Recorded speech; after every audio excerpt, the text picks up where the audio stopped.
सर्व आदरणीय विद्यार्थी मित्रांना नमस्कार। मी आपला धनय्या सर अक्कलकोट। महाराष्ट्राची सेट परीक्षा 7 एप्रिल 2024 रोजी होणार आहे। त्या परीक्षेच्या संदर्भात आपण हे व्हिडिओ सुरू केलेले आहेत। ICT 8वा युनिट आहे, पेपर क्रमांक 1 मधील 8वा युनिट ICT। या ICT टॉपिकचा इंट्रोडक्शन झालेले। आता या ICT बद्दल बॅकग्राऊंडवरती एक प्रश्न दरवेळी विचारतात। ICTचा फुल फॉर्म आहे इन्फॉर्मेशन अँड कम्युनिकेशन टेक्नॉलॉजी। पूर्ण त्याचा अर्थ आणि स्पेलिंग सहित तुम्ही लक्षात ठेवा। इन्फॉर्मेशन माहिती अँड कम्युनिकेशन संवाद, टेक्नॉलॉजी तंत्रज्ञान, information and communication technology.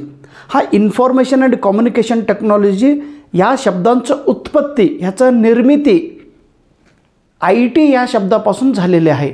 Information technology, सुरुवातीला इन्फॉर्मेशन टेक्नॉलॉजी हा शब्द होता। या शब्दापासून इन्फॉर्मेशन अँड कम्युनिकेशन टेक्नॉलॉजी हा शब्द तयार करण्यात आलेले आहे। हे परीक्षेमध्ये प्रश्न विचारले होते बघा। IT, मग या IT कशासाठी? इन्फॉर्मेशन टेक्नॉलॉजी म्हणजे इन्फॉर्मेशन जो असतो, माहिती जो असतो, इन्फॉर्मेशन आपण कलेक्शन करतो, इन्फॉर्मेशन दुसऱ्यांना ट्रान्समिट करतो, इन्फॉर्मेशन आपण स्टोअर करून ठेवतो, इन्फॉर्मेशन जर डिलीट झालं असेल तर त्याला रिट्रीव पुन्हा रिकवर करू शकतो। हे सगळं IT याच्या माध्यमातून इन्फॉर्मेशनचा ट्रान्सफर होत असतो। 21st सेंचुरीला आपण इन्फॉर्मेशन सोसायटी, आता जो आपण ज्या समाजात राहतो या समाजाला इन्फॉर्मेशन सोसायटी असे म्हणतात।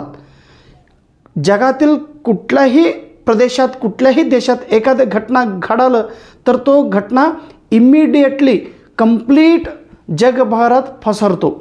इन्फॉर्मेशन सोसायटी, प्रत्येक व्यक्तीला प्रत्येक विषयाचा ज्ञान आहे। इन्फॉर्मेशन सोसायटी, ज्ञान असलेले समाज। आता हा IT शब्द इन्फॉर्मेशन टेक्नॉलॉजी संदर्भात एक पुस्तक ब्रूस बिम्बर यांनी लिहिलेले आहेत। मग ब्रूस बिम्बर या व्यक्तींनी एक स्पेशल शब्द त्यांनी तयार केलेला, संकल्पना, कन्सेप्ट त्यांनी तयार केलेले, ॲक्सिलरेटेड प्लुरॅलिझम। हा पेपरला प्रश्न होता बघा। ॲक्सिलरेटेड प्लुरॅलिझम, हू coined the term ॲक्सिलरेटेड प्लुरॅलिझम?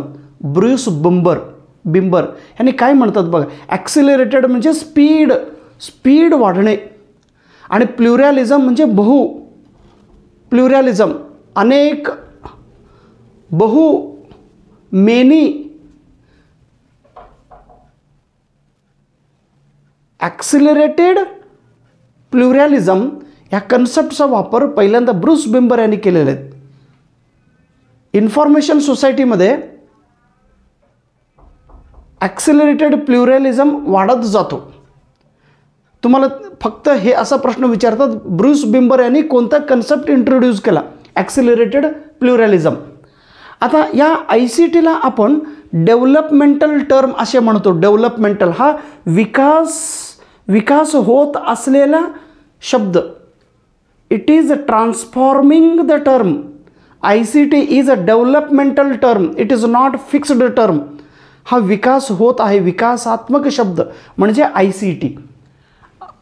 Piyush Mathur या भारतीय व्यक्तीने इंटरपर्सनल कम्युनिकेशन आणि मास कम्युनिकेशनमध्ये काय व्यत्यास आहे त्याच्याबद्दल ह्यांनी सांगितलेले। हे प्रश्न विचारतात बघा। Who made a difference between interpersonal communication and mass communication?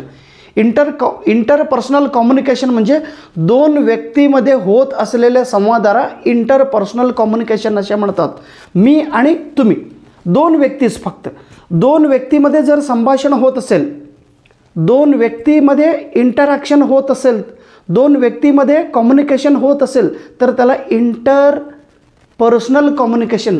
आणि मास कम्युनिकेशन, एक व्यक्ती हजारो व्यक्तीशी जर संवाद साधत असेल, हजारो व्यक्तीबरोबर बोलत असेल तर त्याला मास कम्युनिकेशन असे म्हणतात। ह्या दोन्हीमध्ये काय डिफरन्स आहे ह्या व्यक्तीने सांगितलेले। मास कम्युनिकेशनमध्ये आपण फक्त माहिती देतो आणि रिटर्न माहिती यायला खूप उशिरा लागतो, परंतु इंटरपर्सनलमध्ये तसं नाही. मी जर एखादं माहिती सांगितलं तर समोरचे व्यक्ती लगेच ऐकतात आणि त्याचा प्रतिक्रिया त्यांनी लगेच देतात. म्हणजे फीडबॅक हा फास्ट असतो इंटरपर्सनल कम्युनिकेशनमध्ये, आणि मास कम्युनिकेशनमध्ये फीडबॅक हा स्लो येत असतो. हेही प्रश्न विचारले होते बघा महाराष्ट्राची सेट एक्झाममध्ये. कोणत्या कम्युनिकेशनमध्ये फीडबॅक हा स्लो गतीने येत असतो? मास कम्युनिकेशनमध्ये. इन्फॉर्मेशन अँड कम्युनिकेशन टेक्नॉलॉजी बघा, इन्फॉर्मेशन अँड कम्युनिकेशन टेक्नॉलॉजी हे दोन्ही शब्द कधी वापरलेले आहे तर 1980मध्ये. त्याच्यापूर्वी फक्त इन्फॉर्मेशन टेक्नॉलॉजी होता. 1980मध्ये इन्फॉर्मेशन अँड कम्युनिकेशन टेक्नॉलॉजी म्हणजे दोन शब्द त्याच्यामध्ये मिसळलेले आहे. इन्फॉर्मेशन अँड कम्युनिकेशन टेक्नॉलॉजी असा नवीन शब्द 1980मध्ये सुरुवात झाला. परंतु ICT बघा, ICT हे जे ॲब्रिवेशन आहे, जे शॉर्ट फॉर्म आहे, जे ॲक्रोनिम आहे, ICT असा ॲब्रिवेशन इंग्लंडमध्ये 1997ला डेनिस स्टीव्हन्सन यांनी वापरलेले आहेत. लक्षात ठेवा, हे ICT हा ॲब्रिवेशन कोणी वापरला होता पहिल्यांदा? डेनिस स्टीव्हन्सन, इंग्लंडमध्ये 1997ला. लक्षात ठेवा यांचं नाव. ओके, आता ICT नेमकं काय करतात बघा. हा ICTचा मेन कार्य काय?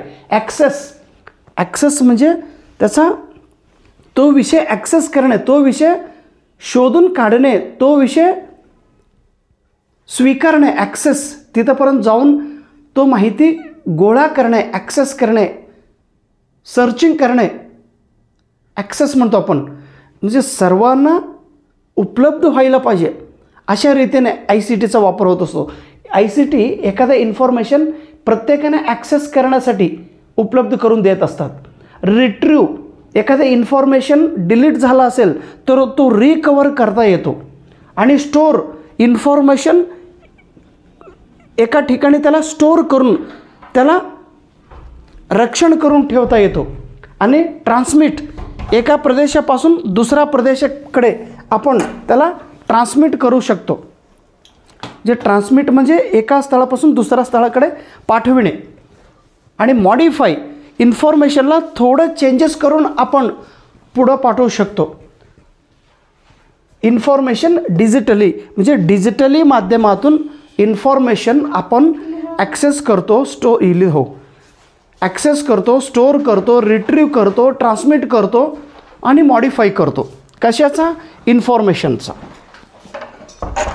ओके, आता हे लक्षात ठेवा. युनेस्को, जे युनो आहे, युनायटेड नेशन, जो संयुक्त राष्ट्रसंघ आहे, त्याच्या अंडरमध्ये युनेस्को काम करतात.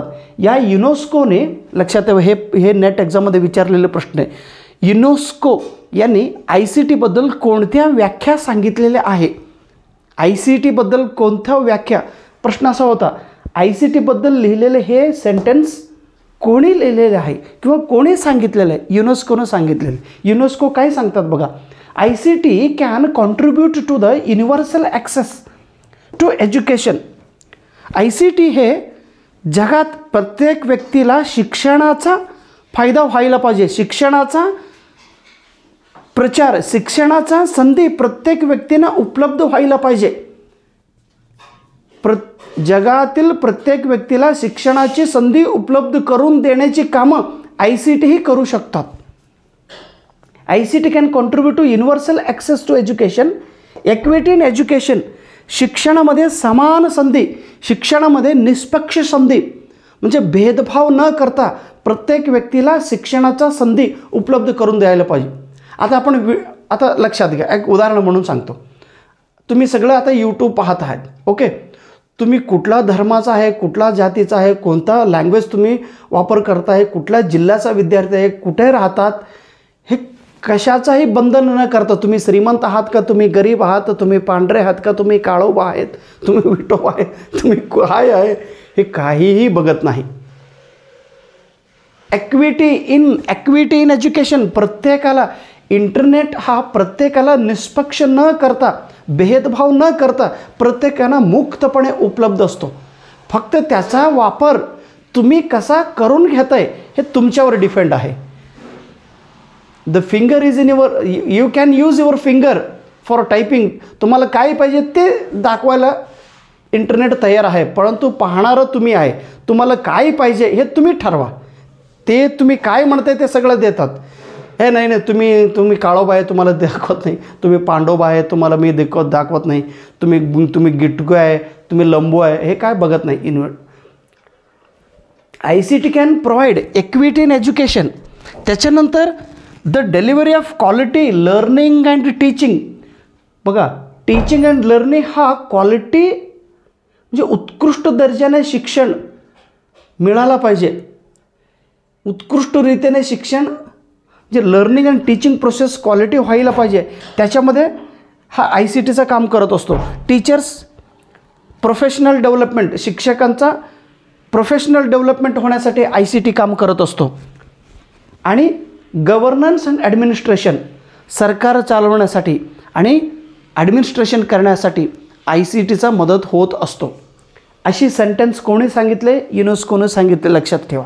आणि युनायटेड नेशन ह्या संयुक्त राष्ट्रसंघाने 21 डिसेंबर 2001 रोजी असं ठरवलं की आपण ICTचा वापर कशा पद्धतीने करायला पाहिजे, ICTचं महत्त्व काय आहे, ICT आपण 21st सेंचुरीमध्ये प्रत्येक व्यक्ती कशा पद्धतीने त्याचा वापर करून घेतला पाहिजे, या विषयावर 2दा इंटरनॅशनल कॉन्फरन्स ठेवलेले आहेत. म्हणजे इंटरनॅशनल कॉन्फरन्स आयोजन करण्यासाठी विचारमंथन झाले 2001ला युनायटेड नेशन. मग त्यांच्याप्रमाणे त्यांनी एक ऑर्गनायझेशन, एक संमेलन घेतले. त्या संमेलनाचं नाव आहे World Summit on the Information Society. World Summit on the Information Society. नोड्री, आता आपण सोसायटीमध्ये राहतो. कसला सोसायटी? Information society. प्रत्येक लोकांना प्रत्येक विषयासंबंधित ज्ञान आहे असं ज्ञात असलेले समाज, information Society. World Summit on the Information society. Please ह्याचा फुल फॉर्म लक्षात ठेवा, WSIS, information, world Summit on the Information society. मग ह्यांनी 2003मध्ये जेनिवा येथे कॉन्फरन्स घेतला. त्याच्यानंतर 2005ला टुनिस इथे कॉन्फरन्स झालेले आहेत.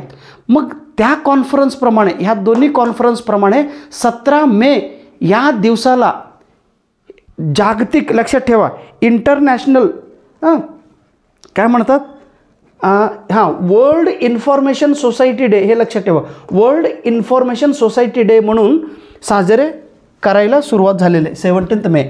आता आपण इकडं वळूया. MDG, millennium development goals. Millennium development goals हा MDGने एक स्कीम आहे. युनायटेड नेशन ऑर्गनायझेशन आणि MDGचा प्रारंभ 2000 रोजी केलेलं आहे. एकूण 8 जागतिक गोल्स पूर्ण करण्यासाठी हा MDGचा वापर झाला आणि 2015पर्यंत 8 गोल्स पूर्ण करण्यासाठी हे काम करत राहिले. हे MDG मिलेनियम डेव्हलपमेंट गोल्स पूर्ण करण्यासाठी ICTकडून तुम्ही मदत घेतला पाहिजे, असे ICTला महत्त्व त्यावेळी सांगितलेले. त्याच्यानंतर ICT प्रत्येक देशात, प्रत्येक शिक्षण क्षेत्रात ICT कंपल्सरी वापर करा असे सांगितलेले संघटना कोण? युनेस्को. हे एक्झाममध्ये विचारलेले प्रश्न होते बघा. Who made ICT compulsory in education? UNESCO याने सांगितलेलं. आणि जेव्हा आपण ICTकडे येतो, ICTचा प्रमुख 2 उद्देश आहे, पर्पज. वन इज ॲक्सेस, हे नेट एक्झाममध्ये विचारलेले प्रश्न आहे. Access and ॲक्विटी. ॲक्सेस म्हणजे प्रवेश म्हणजे संधी. प्रत्येकानं इंटरनेटचा वापर करून घेण्याची संधी प्रत्येक व्यक्तींना उपलब्ध करून द्यायला पाहिजे, हा त्याचा उद्देश. Access to everyone. आणि दुसरं ॲक्विटी, निष्पक्षपाताने ICTचा वापर प्रत्येक लोकांना व्हायला पाहिजे, हा त्याचा उद्देश. Access and equity. आणि त्याचा चॅलेंजेस म्हणजे नेमका काय प्रॉब्लेम आहे ICTसाठी. ICT समोर 3 प्रॉब्लेम आहे. Access, inclusion and education. Inclusion, प्रत्येक लोकांना त्याचा वापर व्हायला पाहिजे, हे बरोबर आहे, परंतु प्रत्येक लोक ICTचा वापर करत नाही. त्यांच्याकडे ज्ञान नाही किंवा त्यांच्याकडे पैसे नाही किंवा त्यांच्याकडे इंटरनेटला पैसे देऊन तो इंटरनेटचा खरेदी करण्याचं कॅपॅसिटी त्याच्याकडे नाही, मोबाईल नाही, कॉम्प्युटर नाही. प्रॉब्लेम्स, ॲक्सेस आणि इन्क्लुजन, सर्वसमावेशक, सर्वांना त्याच्यामध्ये समानता यायला पाहिजे. आणि एज्युकेशन सोसायटी हा एज्युकेटेड नाही. अजून सोसायटीमध्ये एज्युकेशन कमी असल्यामुळं त्या कमी शिकलेल्या लोकांना ICTचं महत्त्व कळत नाही. आता नेमकं ह्या जगात 2 डिवाइड केलेलं आहे. त्याला डिजिटल डिवाइड, हे कर्नाटकच्या सेट एक्झाममध्ये विचारलेले प्रश्न. डिजिटल डिवाइड म्हणजे काय? डिजिटल डिवाइड, या समाजात किंवा या जगात 2 प्रकारचे लोक आहेत, 2 जातीचे प्रकार आहेत. एक इंटरनेटचा वापर करणारी लोक, एक मोबाईलचा वापर करणारे लोक, एक इलेक्ट्रॉनिक साधनांचा वापर करणारे लोक, एक कॉम्प्युटर टायपिंग म्हणजे कंप्लीट ICTचं ज्ञान आणि ICTचा वापर करत असलेले लोक, आणि ICTबद्दल बिलकुल माहिती नाही. ICTचा वापर कसा करून घेतला पाहिजे, कॉम्प्युटरचा वापर कसा करून घेतला पाहिजे, इंटरनेटचा वापर कसा करून घेतला पाहिजे, त्याचं ज्ञान नसलेले एक समूह आणि ICTचं ज्ञान असलेले एक समूह, त्याला डिजिटल डिवाइड म्हणतात. Digital divide, it is 2 groups of people.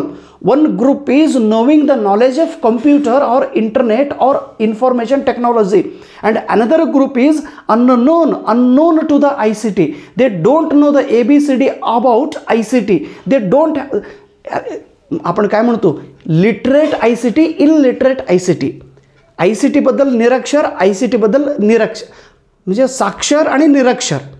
ह्या आतापर्यंत आपल्याला अक्षरज्ञान लिहायला वाचायला येत असेल तर निरक्षर म्हणत होतो, लिटरेट. बट ICTचा वापर करत असलेल्या व्यक्तीला ICT लिटरेट आणि ICTचा वापर नसलेल्या व्यक्तीला तो इलिटरेट. अशा प्रकारे डिजिटल डिवाइड कमी करण्यासाठी ICT काम करत आहे.